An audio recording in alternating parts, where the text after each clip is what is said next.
நமஸ்காரம் எல்லாருக்கும். பெரியவா சரணம். இன்றைக்கும் மகா பெரியவாளுடைய அனுபவத்தை ஒன்று சொல்லலாம், பகிரலான்னு இருக்கேன். இது மகா பெரியவா காஞ்சிபுரத்தில் எல்லாருக்கும் அருள் பாலித்து நிற்கும்போது நடந்த ஒரு சம்பவம். ஒரு அன்பர், அவரும் பெரியவாளுடைய அத்தியந்த பக்தர். அவரும் எப்போ பார்த்தாலும் மரத்துக்கு போயின்னு இருப்பார். அப்படி செய்யும்போது ஒரு சமயம் அவர் வரிசையில் நின்று இருக்கார்.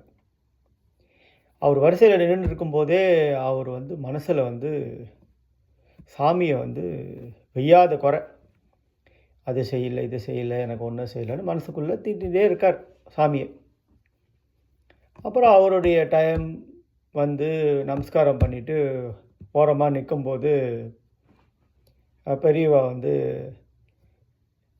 என்னப்பா திட்டி ரொம்ப கழிச்சு போயிட்ட போல இருக்கு அப்படின்னாராம்.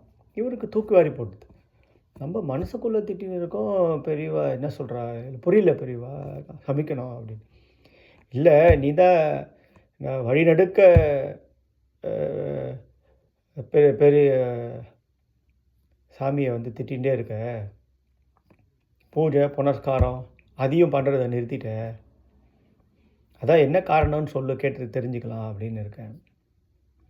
இல்லை பெரியவா, எனக்கு பல பிரச்சனைகள் இருக்குது. இப்போ சமீப வருஷமாக ஒழுங்காக வேலை இல்லை, குழந்தை குட்டிக்கு பெருசாக சாப்பாடு போட முடியல, இருந்த வருமானம்லாம் கரைஞ்சிட்டே போகிறது,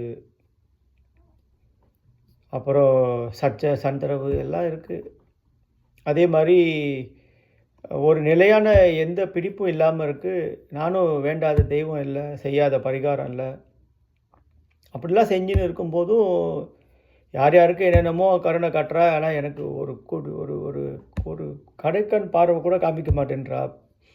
அப்படின்னு இருக்கும்போது என்ன பிரயோஜனம்? இவ்வளோ நாள் நான் பூஜை புனஸ்காரம்னு இருந்தேன், இப்போ அதெல்லாம் பிரயோஜனம் இல்லைன்னு ஆகிடுது.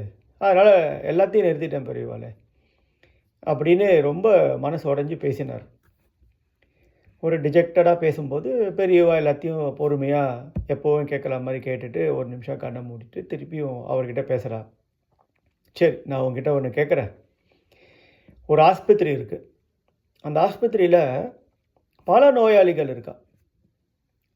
ஒருத்தர் தலைவலின்னு வரா, ஒருத்தர் முட்டி வலின்னு வரா, ஒருத்தர் அடிபட்டு வரா, இப்படி ஒரு ஒரு வியாதிக்காக ஒவ்வொருத்தர் வராரு. நீ தலைவலிக்காக போகிறேன்னு வச்சுக்கோ.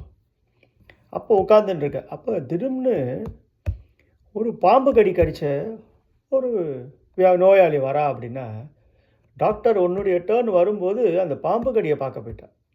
ஸோ இப்போ நீ சொல்லு, டாக்டர் உன்னை பார்க்கணுமா, இல்லை அந்த பாம்பு கடியை பார்க்கணுமா, அந்த வைத்தியம் பண்ணணுமா, இல்லை உனக்காக தலைவலிக்காக பார்க்கணும்?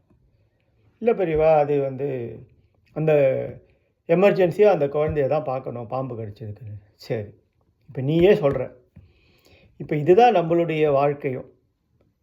நீ வேண்டுற, ஆனால் உனக்கு முன்னாடி எவ்வளவோ பேர் உன்னோட மோசமான நிலைமையில் இருக்கா.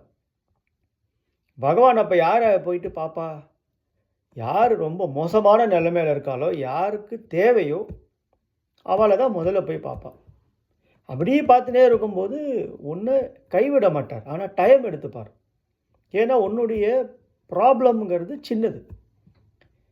அதுக்கு மேலே நிறைய பேர் தன்னுடைய கஷ்டத்தினால, தாங்க முடியாத துயரத்தினால இருக்கா. அவளை முதல்ல படி அளந்துட்டு அதுக்கப்புறமா உங்ககிட்ட வருவாள். அதுக்குன்னு நீ செய்கிறத நிறுத்திட்டு சாமியை திட்டின்னு பூஜை புனஸ்காரம் எதுவுமே செய்யாமல் இருக்கிறது தப்புமா அப்படின்னு சொல்லியிருக்கா. இது அங்கே இருக்கிற அத்தனை பேருக்கும் ஒரு பாடமாக பெரியவா எடுத்துக்க சொல்கிறான்.